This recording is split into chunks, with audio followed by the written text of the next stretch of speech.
Assalamualaikum warahmatullahi wabarakatuh.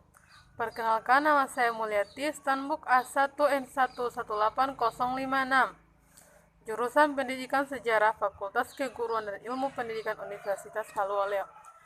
Baik, langsung saja. Di sini saya akan sedikit menjelaskan materi mata kuliah Sejarah Afrika, di mana pembahasan yang pertama yaitu Islam di Afrika. Baik, bercerita tentang masuknya Islam ke Afrika sama dengan menceritakan sejarah Islam itu sendiri. Sebab budak yang pertama kali masuk dan menjadi sahabat Nabi yang terpercaya adalah Bilal bin Rabah yang berasal dari Habsyah, Afrika Utara, yang sekarang dikenal dengan Ethiopia. Sebelum masuknya Islam, kehidupan sosial masyarakat Afrika telah mengutamakan kesukuan, nomad atau berpindah-pindah, dan patriarki. Umumnya, penduduk Afrika sangat dipengaruhi oleh para elit-elit kota yang mengadopsi bahasa, gagasan, dan adat istiadat para penguasa Romawi. Islam masuk ke wilayah Afrika pada saat daerah itu berada di bawah kekuasaan Kekaisaran Romawi, sebuah imperium yang sangat amat luas yang dilengkapi beberapa negara dan berbagai jenis manusia. Romawi merupakan sebuah kekaisaran yang super power selain Kekaisaran Bizantium. Islamisasi di Afrika Sub-Sahara. Afrika Sub-Sahara adalah istilah yang dipergunakan untuk menggambarkan negara-negara di benua Afrika yang tidak menganggap termasuk bagian Afrika Utara. Sejarah awal Islamisasi di Afrika Sub-Sahara tidak berbeda dengan masuknya Islam di negara Asia, yaitu dengan cara damai dan melalui perdagangan tanpa tumpahan darah. Menurut Hasan, sebagaimana yang dikutip oleh Karim, bahwa Uqbaqlah yang pertama kali menembus padang pasir Sahara sampai ke wilayah Sudan, Cehana,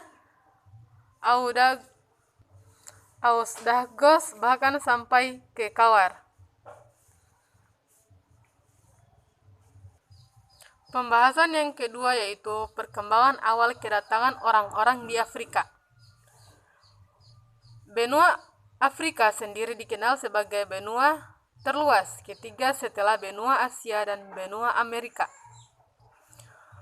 Permasalahan-permasalahan yang terus terjadi di kawasan Afrika ini kemudian yang membuat masyarakat dari bangsa asing, terutama bangsa Eropa, untuk berani memasuki wilayah Afrika dengan alasan eksplorasi daerah, dan lambat laun beralih menjadi Afrika sebagai lahan kepentingan yang ingin dicapai oleh bangsa Eropa itu sendiri. Pedagang-pedagang Arab akhirnya mengambil alih pengiriman rempah-rempah melalui perdagangan Levant atau perdagangan Venesia untuk Eropa.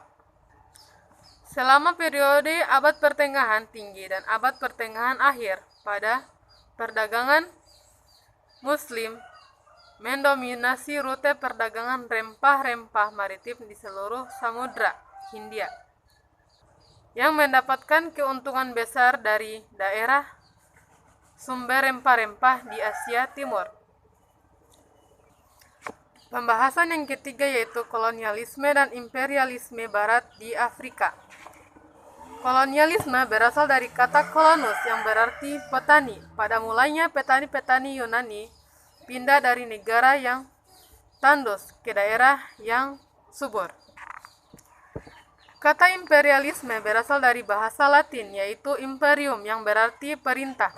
Secara istilah, imperialisme berarti sebagai suatu usaha untuk memperoleh hubungan yang erat antara bagian-bagian kerajaan Inggris dengan negeri induk, baik hubungan kultural maupun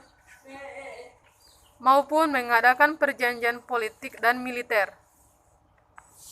Adapun faktor-faktor yang menyebabkan adanya kolonialisme dan imperialisme, yaitu faktor kekuasaan, faktor ekonomi atau kekayaan, faktor ideologi atau negara, dan faktor militer.